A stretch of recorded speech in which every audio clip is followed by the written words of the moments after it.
Paz para todos, shalom, mais um dia, mais uma reflexão, mais um momento abençoado na presença de Deus, em que nós vamos ouvir a palavra de Deus, um culto especial, um domingo especial, um domingo de Pessach, ou de Páscoa, né? Eu gosto muito da expressão Pessach, porque ela tem muito a nos falar.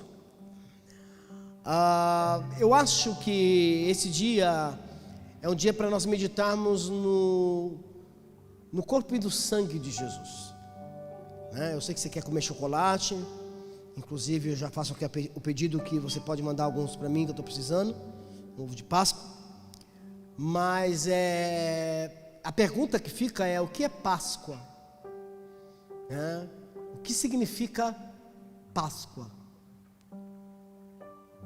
Porque as pessoas às vezes falam, é Páscoa, é Páscoa. Geralmente na nossa sociedade é assim, Páscoa, Páscoa. E quando se fala em Páscoa, se fala em chocolate e ovo, né? É assim que as pessoas pensam. E se perguntar para as pessoas dizer o que é Páscoa, né? O que significa a palavra Páscoa, elas não sabem dizer. Mas antes de qualquer coisa, eu quero ler com vocês 1 Coríntios capítulo 11, versículo 23. É o texto que eu escolhi para esse dia. Coríntios 11, 23 diz assim: pois eu recebi do Senhor o que também vos entreguei, que o Senhor Jesus, na noite em que foi traído, tomou o pão. Logo após houver dado graças, o partiu e disse: isto é o meu corpo que é dado por vós, fazei isso em memória de mim. Do mesmo modo, depois de comer, ele tomou o cálice e declarou: este cálice é a nova aliança no meu sangue, fazei isto todas as vezes que beberdes em memória de mim. Portanto, todas as vezes que comerdes este pão e beberdes este cálice, proclamais a morte do Senhor até que ele venha. Por esse motivo, quem comer do pão ou beber do cálice do Senhor indignamente, será culpado de pecar contra o corpo e o sangue do Senhor. Versículo 28, examina-se, pois, cada um a si próprio, e dessa maneira coma do pão e beba do cálice. Esse versículo é o terror. Vamos orar. Deus, nós te agradecemos, nós te louvamos, porque o Senhor nos garante mais um dia, mais uma oportunidade em que nós nos colocamos em unidade de fé, para buscar ao Senhor e para ouvir a Tua palavra. Sabemos que a Tua palavra é vida, a Tua palavra restaura, a Tua palavra transforma, a Tua palavra nos fortalece. E é nela que nós estamos firmados, é nela que nós encontramos esperança, é nela, Senhor, que nós cremos como palavra vinda do Senhor para nossas vidas. Então, que essas pessoas, neste momento que vão receber essa palavra, possam ser fortalecidas, edificadas, restauradas, curadas e transformadas por essa palavra, Pai. Em nome de Jesus, que a bênção da Tua palavra esteja sobre todos eles, sobre todos nós, em nossas vidas. Obrigado, Senhor. Amém. Amém. Esse texto é um texto difícil. É um texto bem complicado, vamos dizer assim. E ele é difícil no sentido de que não é muito gostoso ler ele, não. Principalmente versículo 29. O versículo 29 vamos dizer assim, é um terror, né? Porque é ele que vai dizer que aquele que comer do corpo, né? E do sangue indignamente, vai comer e beber para a sua própria condenação. Eu me lembro nos anos 80, quando eu me converti, eu congregava numa igreja no Parque Santo Antônio, aqui na zona sul de São Paulo, e eu era ainda um bebê na fé, vamos dizer assim. E todas as vezes que chegava na Santa Ceia, que essa leitura e os pastores faziam questão de ler essa parte, né? Fazia questão de chegar nessa parte, né? Aquele que come e bebe indignamente, come e bebe para a sua própria condenação. Todas as vezes que chegava essa parte e você olhava de uma maneira geral, assim, para os irmãos, você percebia uma certa tensão. Porque vinha o medo de participar da ceia. Medo? Medo. E por que medo, bispo? Porque, irmão, era assim. A grande verdade é que, meu irmão, você vai rodar o mês e o mês inteiro você vai pecar. O mês inteiro você vai errar. O mês inteiro você vai falhar. Porque a gente falha, a grande verdade é essa. Nós até podemos não querer falhar, mas falhamos, pecamos, erramos. E quando chegava esse momento, aí logo vinha à tona o quê? O medo, ou as lembranças, ou as coisas que você tinha feito, coisas até que você já tinha pedido perdão a Deus umas 20 vezes, mas naquele momento, quando se lia esse texto, pronto, bateu o medo. Aí já vinha a tensão, o terror, vamos dizer assim. E eu demorei um pouco para aprender, demorei um pouco para entender, eu demorei um pouco para ter segurança na graça, descanso na graça de Cristo Jesus. Porque até então eu não tinha muita segurança quando se tratava de Santa Ceia. E esse texto ele está aqui para chamar a atenção mesmo, não é outra coisa. Paulo ele vai discorrer a partir do versículo 23, o que eu recebi do Senhor, eu também vos ensinei, eu lhes entreguei. Paulo vai discorrer a respeito disso, justamente por uma situação anterior. É só você voltar lá no início, no versículo 17, e você vai perceber qual era a situação, e qual era o problema que levou Paulo a dizer que aquele que come e bebe indignamente, come e bebe para a sua própria condenação. É que às vezes a leitura na Santa Ceia, nós começamos a partir do versículo 23, nunca lá do 17, nunca o texto na íntegra, e a gente acaba compreendendo esses poucos versículos de maneira muito isolada, nós esquecemos do que vem anteriormente, e aí o texto fora do contexto vai gerar pretexto, ou vai trazer um monte de confusão ou interpretações equivocadas.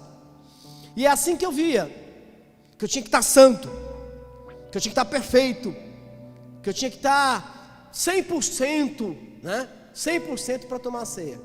E a grande pergunta é: quem é que está 100% no dia de tomar a Santa Ceia? A resposta é: ninguém. Ninguém. Essa é a grande verdade. Então do que Paulo estava falando? É como eu disse, é só voltar lá no versículo 17 e você vai ver do que se trata. Havia uma festa, que ela era praticamente introdutiva, ela servia como introdução, ou podemos chamar de uma comemoração. Essa festa é chamada Ágape, semelhante ao Seder, né, de Páscoa judaico. Para quem não sabe, a Páscoa tem um Seder, que é uma refeição, uma refeição maravilhosa no judaísmo, o Seder de Pessach.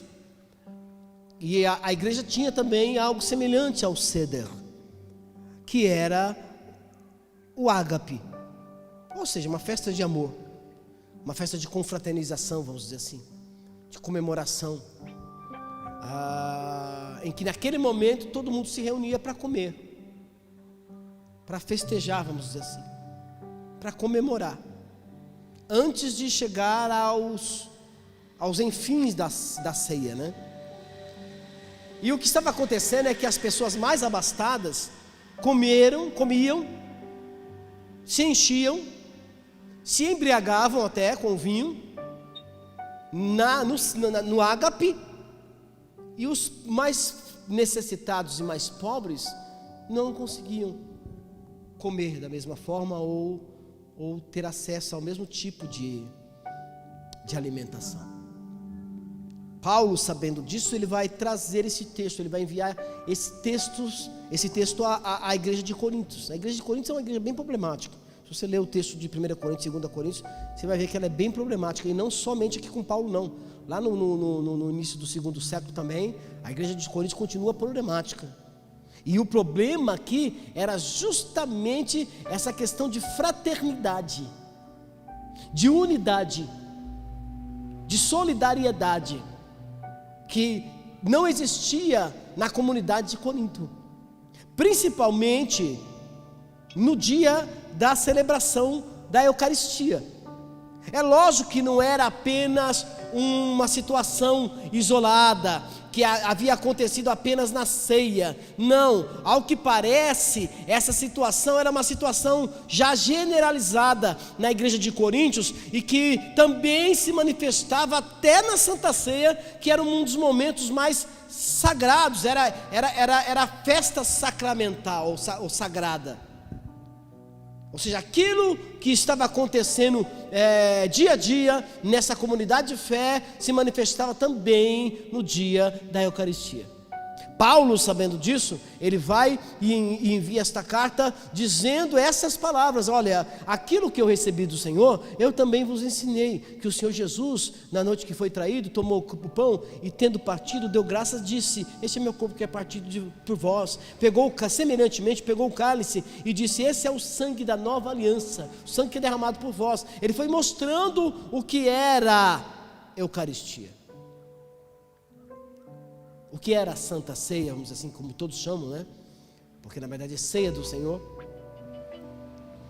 O que era realmente a Eucaristia?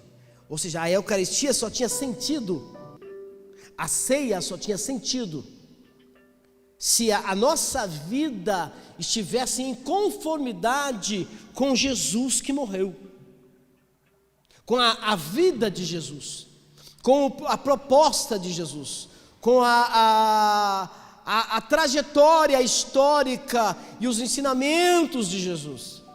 Porque o sangue, e o corpo e o sangue foi derramado não para alguns, não, foi derramado por todos. Jesus morre na cruz do Calvário, ele derrama o seu sangue, ele entrega o seu corpo para que todos possam ter acesso a ele. Então, a Eucaristia, a morte de Jesus, o sangue de Jesus, o corpo de Jesus, o sangue de Jesus, nos impede de uma visão de separação, nos impede de realizar, vamos dizer, um apartheid religioso na comunidade de fé, na igreja, na congregação, na nossa convivência.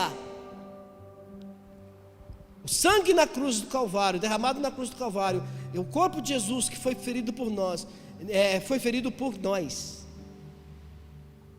foi ferido por todos. Eu gosto de lembrar do João 3,16, que diz assim: Deus amou o mundo de tal maneira. Deus não amou só alguns, Deus amou o mundo. E aí a Bíblia vai dizer que deu, e por isso Ele deu o seu Filho unigênito, para que todo aquele que nele crê não pereça, mas tenha a vida eterna. Se você depois pegar os evangelhos, depois dos evangelhos, ler Atos dos Apóstolos logo no início, você vai ver que a comunidade, ela dividia os seus bens entre si. Ela tinha a igreja incipiente, a comunidade incipiente de fé, depois da morte, ressurreição e ascensão de Jesus, ela tinha tudo em comum, dividia os bens entre si, não havia necessitado algum entre eles. Esse era o tipo padrão, ou o tipo de comportamento de fé que Jesus deixou para a sua igreja. Mas essa igreja estava violando tudo isso, estava vituperando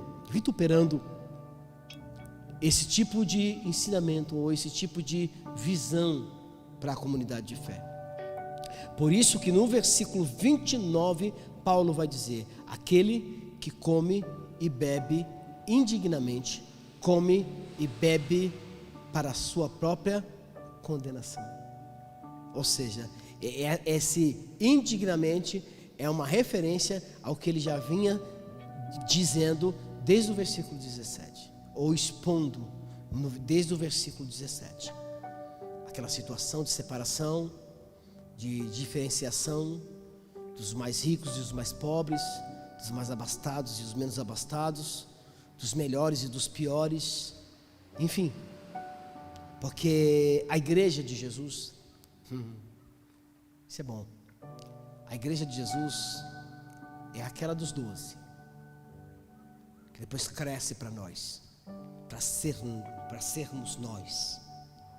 Podemos falar que cristianismo é uma religião da mesa, é uma religião ala shulchan, uma religião sobre a mesa. No hebraico, ala shulchan, é fé sobre a mesa. Emuná ala shulchan, ou fé que se faz na mesa, que se pratica na mesa. Jesus, quando senta com 12, inclusive com os 12, inclusive com Judas. Antes de morrer, ele senta, pega o pão, e eles estão, com certeza, participando de um seder, ou seja, tem uma refeição ali. Antes de Jesus pegar o elemento pão, pegar o elemento vinho, ele vai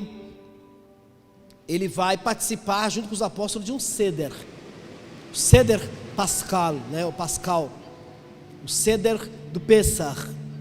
E é interessante isso, que você vai perceber, se você pegar o livro de Êxodo, você vai perceber que vinho não fazia parte, não era elemento da Páscoa. O vinho, na verdade, ele foi introduzido por Hillel, pelo rabino Hillel, algumas décadas antes de Jesus. E essa é a tradição do vinho, que representa a alegria de sair do Egito. Já eu vou discorrer sobre isso, de ser liberto da escravidão egípcia. O vinho é adicionado, é colocado ali como elemento de alegria, ou seja, para representar aquela sensação de quem estava saindo. Porque, meu Deus do céu, né? Eu estou esperando essa sensação de falar assim: ufa, saímos, vencemos. E eu acho que nesse momento o coração explode.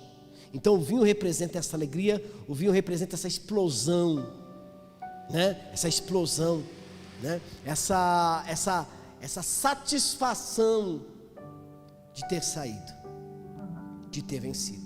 Então nós aprendemos aqui que o vinho não era um elemento do êxodo no Pesach. Ele foi introduzido depois por Hillel para figurar, para lembrar disso, né? Ou melhor, lembrar da sensação, da alegria de ter saído da escravidão.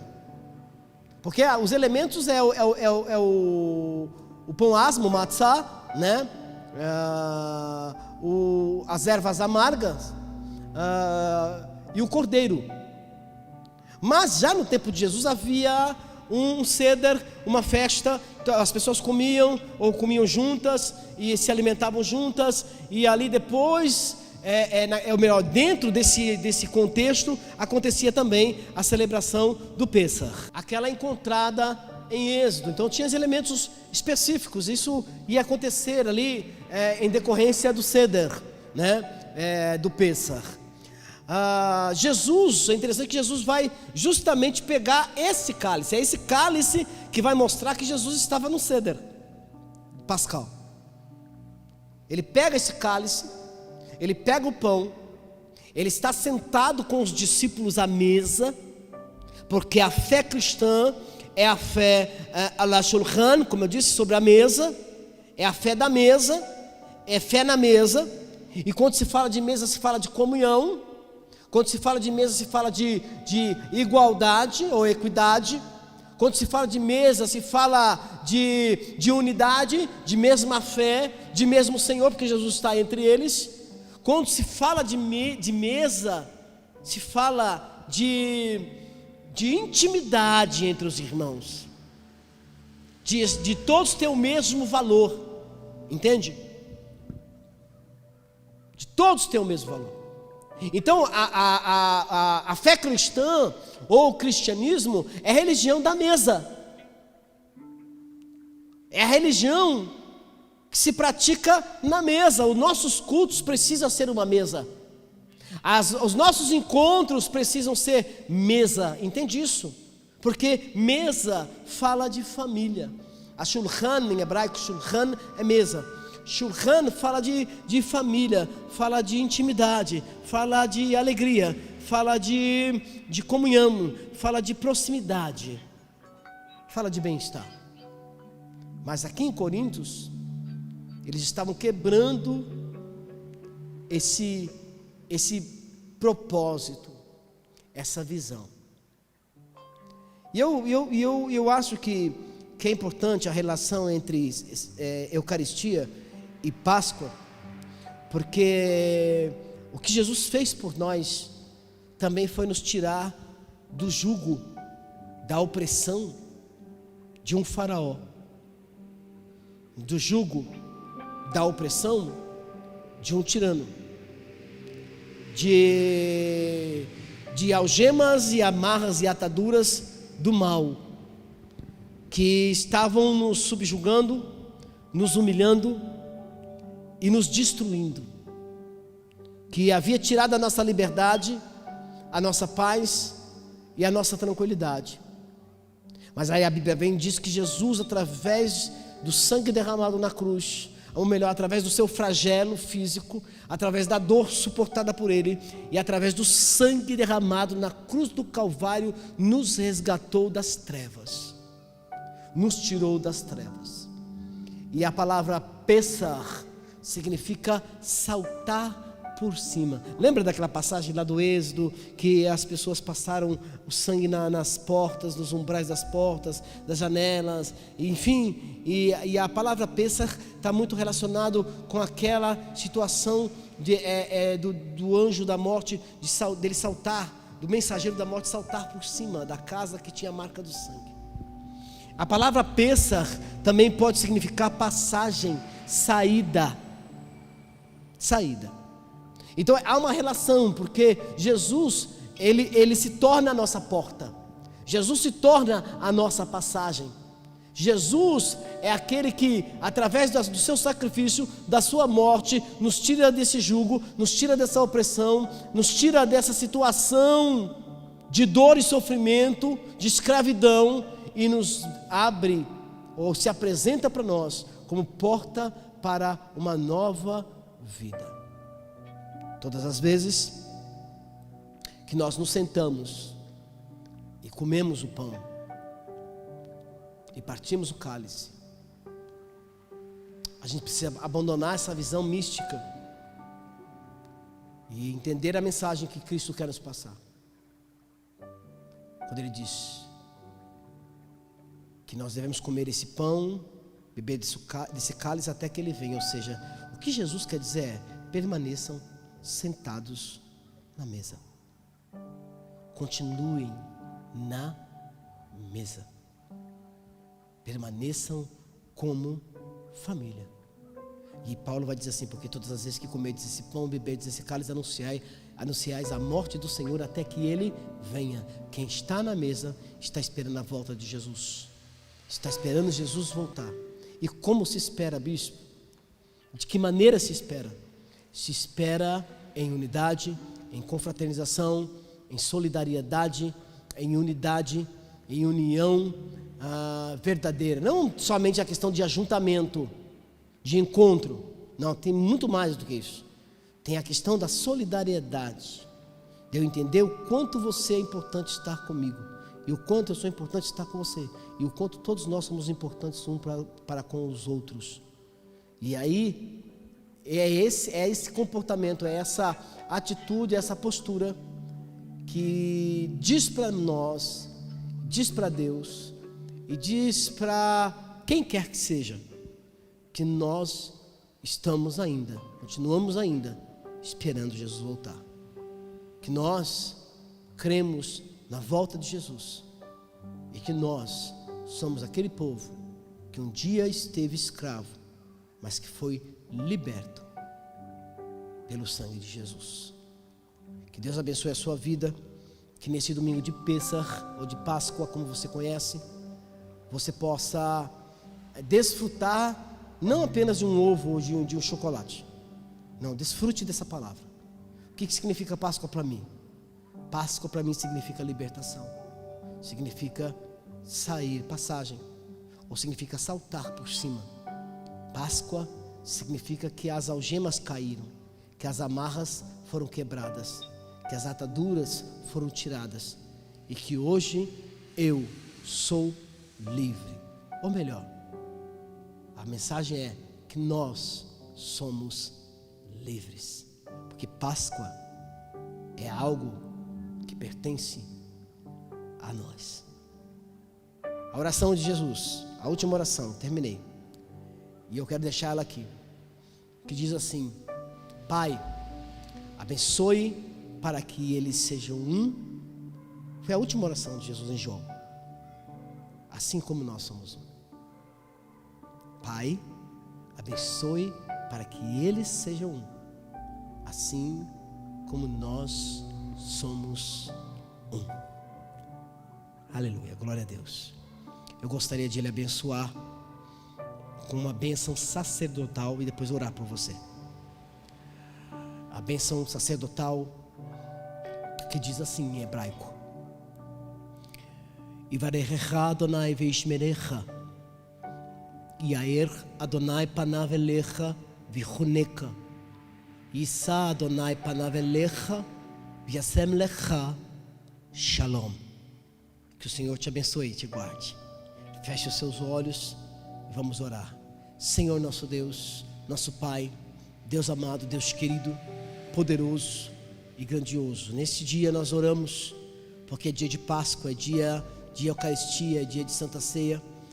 Nos encontramos nesse momento impedidos de poder sentar fisicamente e participar dessa Eucaristia, mas estamos aqui meditando na Tua Palavra, porque nós ainda permanecemos em comunhão. Nós da Evangelho Pleno permanecemos em comunhão, permanecemos unidos, permanecemos no propósito, continuamos firmes na missão, naquilo que o Senhor entregou nas nossas mãos.